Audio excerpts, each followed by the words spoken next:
finally defeated the other me, but I couldn't even attack him. Didn't use any skills. There was no time.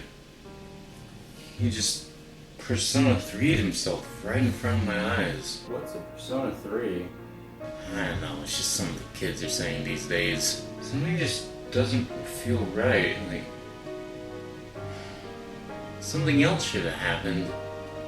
I just can't get over his death for some reason. It's like I PTSD. I didn't even know him that well since he kept oppressing me. But I feel like something else should have happened. Why did he shoot himself in the head? Last time I checked, he didn't seem like an edgelord. Maybe he watched too much Persona 5 the animation. Yeah, I could definitely see someone doing that after watching that anime. It's so bad. By the way, where did you put the body? Yeah, I put him, but... Wait, what do you want to know? Are you some undercover cop? By the end of this, you'll be wishing I was just some cop. Just who are you? I am you! There's no way. No. I thought you were dead. There's no way you can be alive. Of course I'm alive, you idiot. If I died, you died too. I guess that is true. What? Did you just accept me? Oh, I guess I did. Oh. Well, I guess you don't need that boss fight. Yeah, we don't. Well, I got an episode to critique, so see ya. Well, I gotta go to therapy, so thanks for that. Giving me depression. Alright, back to the story. And communism! We start out with a recap of what a palace is and what it represents, but this feels really unnecessary. Why cover it twice in such a short amount of time? For some reason, they didn't use the proper opening. Instead, they just used some text. Usually when they do this sort of thing, it's when a pretty sad event happened the episode prior. But nothing like that happened. It seems like Ryuji is actually trying to keep the metaverse a secret, which is completely against his character. Yet, he doesn't follow his own advice a couple seconds later. By now, you may have noticed that Akechi keeps popping up all over the place, like here, even when he really doesn't need to be there. This is referred to as the Akechi quota. For some reason, A1 had a requirement to put Akechi in every episode for at least a couple of seconds, or something like that. Over half of this episode is dedicated to the normal world, so there isn't much to critique until later on. As far as the story goes, Ryuji and Ren go around trying to get people to rat on Kamoshida, but everyone seems to be in denial. They end up asking Shiho as well, who basically confirms it to the viewer, but everyone there is too dense to pick up on her clues apparently. Our story gets interrupted once again by Sai, who is repeating details we've already heard. That Kamoshida's a bad guy. Yeah, we get it, okay? 事前に何らかの情報を得ていたの？何も知らない。 How does Ren not knowing anything beforehand lead her to believe that he's protecting someone? Back in the past, Kamoshida decides to harass An some more, so Ren takes her to a local burger joint where she tells him about her problems. Why is this scene here? There's no dialogue, and its only purpose is to show that time passed. There's so many more ways they could have done that. So we find out that Morgana is actually a cat despite what he said earlier. Or not. I guess he's just confusing. Morgana proceeds to explain to the boys how they can change Kamoshida's heart, but it could lead to his death.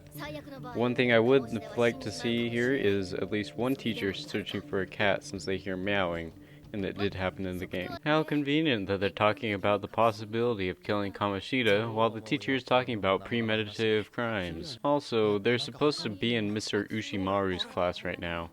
Shiho gets sick of Kamoshida and tries to fly away from her problems by using her persona Trinity Soul style. But she forgets that she doesn't have a persona and ends up in a coma. Mishima runs away guilty, only to be caught and confess to what Kamoshida had done. They go to Kamoshida to confront him about the situation, but Kamoshida takes advantage of the fact that these three were dumb enough not to get another teacher to go with them, and sentences them to expulsion.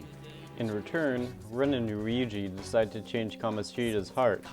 An ends up sneaking in with them since, for some reason, the meta-nav allows all nearby plot-relevant characters to enter when activated. So they go through the palace in search for Kamoshida's distorted desires, or his treasure. While this trap is supposed to already be set, I can see why they don't have it set here, because they want to have more time during this episode for something that we'll cover in a bit. However, An is supposed to be with them at this point, so what's with that?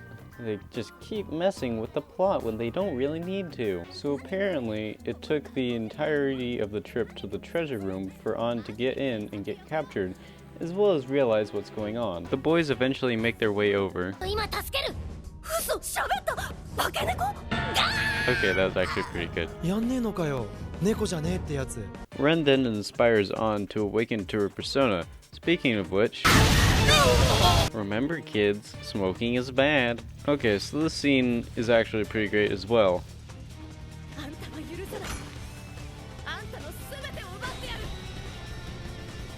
And this frame is definitely wallpaper worthy if you're into that sort of thing.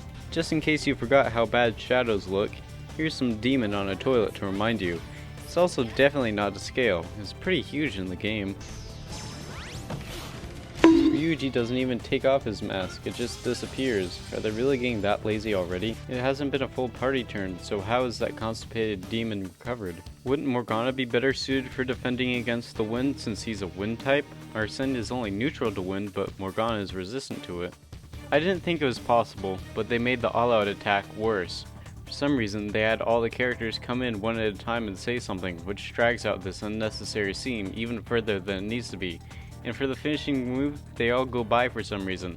And the difference between the ending frames is really terrible. I can appreciate how they're going out of their way to include identical scenes to the game, but why this one? The dialogue at the beginning is pointless. Why bother animating that? Why didn't Morgana say, "I'm not a cat"? It's literally his entire character. They explain that Morgana can only be heard in the real world by those who have heard him in a palace, and An agrees to join the newly established team of Phantom Thieves. Ren, what were you doing for pretty much the whole time you were in the palace? Searching for a treasure! And that shouldn't be Morgana's response. He should be reminding Ren that they're stealing Kamoshida's distorted desires. But it seems that Morgana has forgotten that as well. Also, what does he mean by "there's always a next time"? They haven't finished off Kamoshida yet. I think I figured out why this episode wasn't as bad as the previous two. It's because Haru didn't have any screen time! And with that, I'll see you guys next time. Make sure to like and subscribe if you really liked it, and make sure to stay tuned for next week's episode. For his neutral special, he wields a gun. With that, I'll see you next time.